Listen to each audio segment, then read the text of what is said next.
She looked at her pregnancy test with joy. Within days, she discovered the truth. 2 years. That's the rough age gap Lauren Knowles and her husband Trent wanted between their 2 children. They had their first, a little boy named Charlie, in 2012. By 2014, they were ready for another baby to join their clan. Their family was ready for it, and their hearts more so. We decided we wanted a 2-year age gap. We didn't have to try very long before we felt pregnant. We were delighted, Lauren told Mama Mia, recalling the moment she found out she was pregnant. It was October 2014. A pregnancy test had come back positive, and a tiny blink-and-you'll-miss-it baby, their baby, was on its way. Its heart would need to grow a little bigger, but it had already found its place in theirs.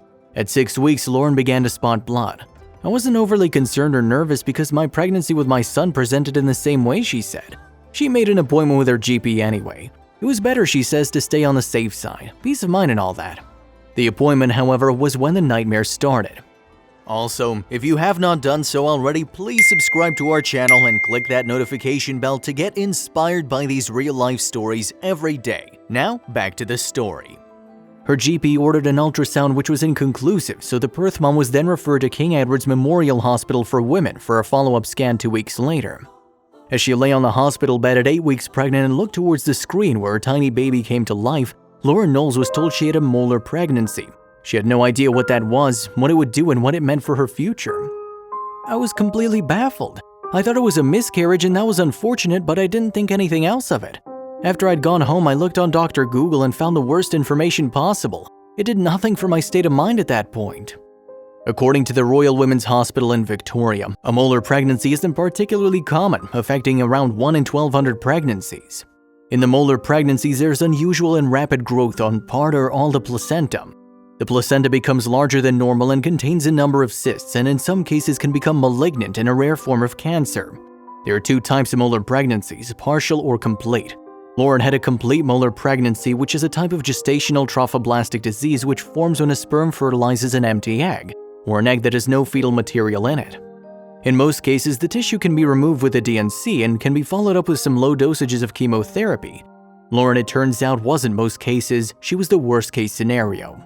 In the space of just a few weeks, the now 29-year-old mom had a positive pregnancy test in hand, and the next she was facing cancer. I felt devastated, heartbroken obviously. I had a miscarriage, but on top of that, I didn't even understand what I had. I had no idea what it was. I couldn't even explain it to my friends. Of course, there are 2 edges to this. The first is mourning a baby that's now no longer, and the next is looking forward to a future where cancer's in the blueprints. The kind of souls at the hospital helped her through the former. It was really sad. They give you a pack with a little candle and a keepsake for the little one that wasn't a bee, but I thought it was a really beautiful touch. It makes you feel like you're not alone. The tumor itself manifests in a similar way to the pregnancy, which only added to the strain, confusion, and devastation. Something's growing inside of you, but it's not your baby. I had a tumor all over my uterus. It was growing through me. I felt really strange about that. There was meant to be a baby in there. I felt and looked pregnant, but I wasn't. It was a tumor, like a cruel prank. Not only do molar pregnancies look like normal pregnancies, but the symptoms are remarkably similar to all the other usual symptoms women experience in early pregnancy. Though most women who experience molar pregnancies can destroy the tissue with low-dose chemo or a DNC, nothing was proving to work for Lauren. And so in January 2015, she found herself on an oncology ward, hooked up to a live drip for 3 days a week, chemo pumping through her veins. I knew I had a good prognosis, but being on the oncology ward surrounded by people who were dying made things confusing. In 3 months of that current treatment wasn't enough on the body and her mind. At the end of February 2015, and nearly 4 months after she was told her pregnancy wasn't viable, Lauren had to give birth to the baby that had grown into the tumor.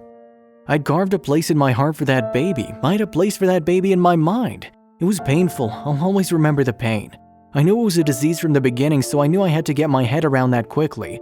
I had to move on from that now I was being treated for an illness. Some 12 months later, a whole year after finishing her chemo treatment and having to birth that baby that wasn't to be, miraculously Lauren felt pregnant. A couple months after my all clear, I felt pregnant. I was so terrified. I just thought it was going to be another molar pregnancy. That fear that I was that one in however many once so it could happen again. I didn't think my womb could hold another child.